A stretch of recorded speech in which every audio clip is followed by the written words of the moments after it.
Prvo, ko sem prišel v Gorico, sem imel številko 4, na kar takrat so trenerji dodelili številke.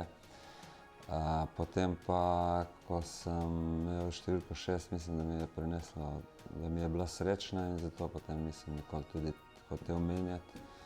Tako da je ostala do konca kariere.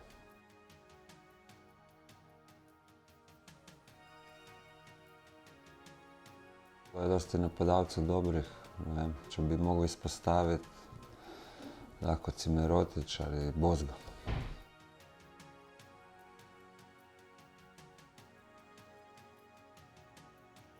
Ne, to se ni zgodilo nikoli.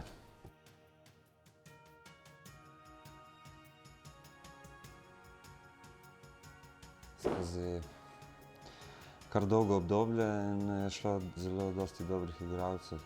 Če bi mogel se odločiti, bi rekel Mavrič na golu, potem Radovanović, Bajraktarević, Mitraković, Jokić, Komac, Demirović, Kojičić, Birsa, Valentinčić in Osterc.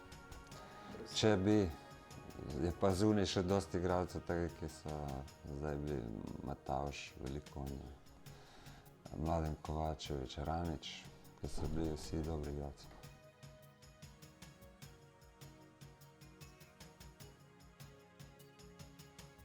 Trener, recimo, se mi je všeč stil, kot je Carlo Ancelotti. Igralsko nisem imel vzornikov, takrat smo spremljali še prej, ne vem, Jugoligo v otroštvu, mogoče kakšen igralec iz Crvene zvezde takrat, ki sem bil navijač Crvene zvezde takrat.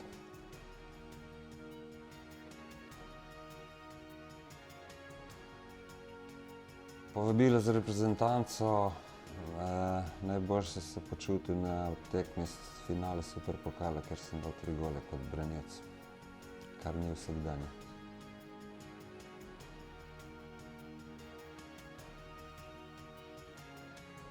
Najpomembnejša zmaga se mi zdi, da je bila v Kopenhagenu 0:5. Senzacijski rezultat.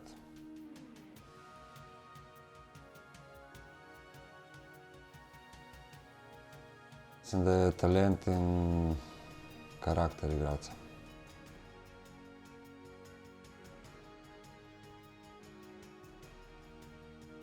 Premagati tako moštvo je zmeraj nekaj velikega, ko osvojiš lovoriko.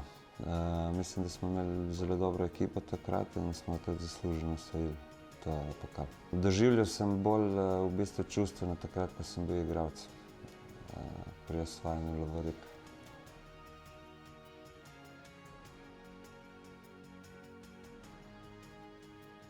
Joj, to je težko kaj napovedati, upajmo čim prej.